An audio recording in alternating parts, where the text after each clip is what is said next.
Hi, my name is Jon Kelsen. I teach here at Drisha. In Parashat Ekev, in chapter 10 of Devarim, about Yisrael, and now Israel, what does God ask of you? And the Torah tells us that God asks of us, a lot of things and also not so many things. God asks from us just to fear God, to walk in God's ways, to love God, to serve God, to keep the mitzvot, etc. And God also commands us to do mishpat yatom v'almana, to do justice with those who are vulnerable in our society, with the widow, with the orphan, and also with the stranger, v'ohev ger, to love the stranger, latet lo lechem v'simla, and to give to the stranger lechem, meaning food. Lechem in biblical Hebrew can mean both bread, specifically, and food more broadly, v'simla, and clothing. And to love the stranger because ki gerim hayitem be'eretz Mitzrayim, because you were strangers in the land of Egypt. Loving the stranger, doing justice for the widow and orphan are core mitzvot, core parts of the covenant. We're not surprised to see them here in this list of what it means to serve God. But in the context of Parashat Ekev, this commandment to give the stranger lechem v'simla has just a special additional resonance. Lechem v'simla meaning food and clothing again, because earlier in this very parsha, God describes, or Moshe describes, how when God took the Jewish people through the desert, for 40 years, God took care of the Jewish people and provided for them. God gave them the manna, the heavenly food, and God also provided clothing to the people. Simlatecha lo valta me'elecha. In addition to the food, the clothes upon you did not wear out. V'raglecha lo vatseka zar be'em shana. Nor did your feet swell these 40 years. Meaning, in some sense or another, God has provided food and clothing for the people in the desert. So in the context of Parashat Ekev, when we're later on told to provide just these things, food and clothing, to the stranger, it seems that the Torah is framing the experience of the Jewish people in the desert as one of being gerim, one of being strangers. And God is the one who provides for the stranger. In imitation of God, we too provide for the stranger these specific items, clothing and food, in addition to a general caring towards those who are vulnerable, towards a stranger.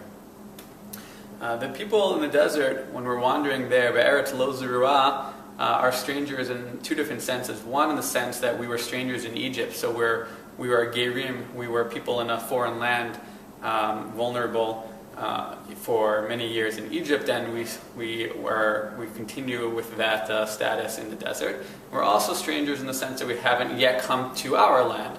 So as such, we're in between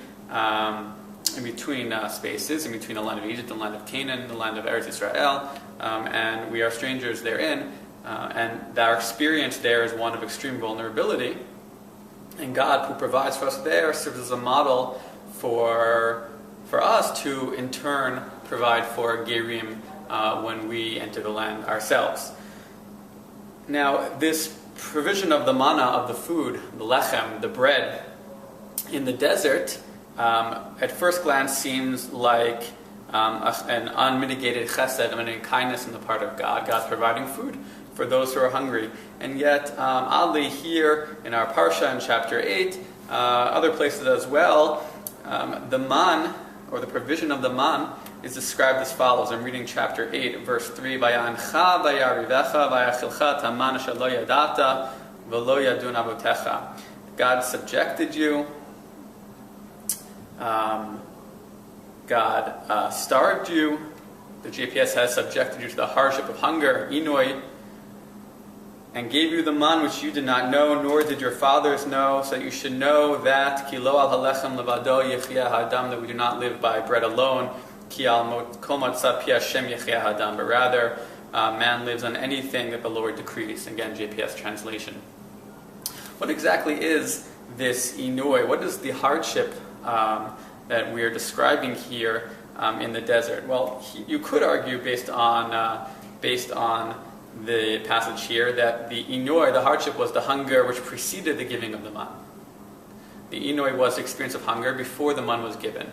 But in other contexts, it seems that the nisayon, the challenge or the test, the educational experience of the man was actually inherent to the man proper. Not that the hunger preceding the man was a challenge, but actually something about the man itself was challenging. How so? So the Talmud, in conclusion, I'll just note the Talmud in Masechet Yoma has two opinions. Rav Ami, Rav Asi, two opinions as to in what sense the man constituted a challenge or an inor, an affliction, an isayon to the Jewish people. One opinion says, "Eino domeh mi sheyesh lo papasalo le mi she'en lo papasalo." According to one opinion, the challenge of the man is due to the fact that the man falls every day and actually can't be stored up to last for the next day. As such, people have to every day receive only their daily bread, only enough for that day, and no more. That is a precarious way to live, with no savings account, with no way of storing assets. And the challenge of the man, therefore, according to this opinion, was to learn to live in a very sort of dependent manner, in a precarious situation, where you're actually living, day by day by day, and trying to cultivate a sense of healthy dependence upon God in the desert in such a situation. And that's what it means to be a stranger in the desert, according to this opinion. The second opinion is a little more nuanced. Chad omer, eino domeh mi shero'eh v'ochel le mi she'eino ro'eh v'ochel. According to tradition, the man, though it tasted delicious, had many different tastes according to some midrashim, the man didn't look like very much. It certainly didn't look like something which might taste delicious. And as such, even though the people were eating sustaining, nutritious food stuff, the experience of eating was mitigated and wasn't fully satisfying. So according to this opinion, what it means to say that the man was and is a nisayon was to learn to live with an experience of sort of minimized luxury, minimized pleasure, and to such an extent that it actually limits our sati. The experience of eating the man was not fully satisfying.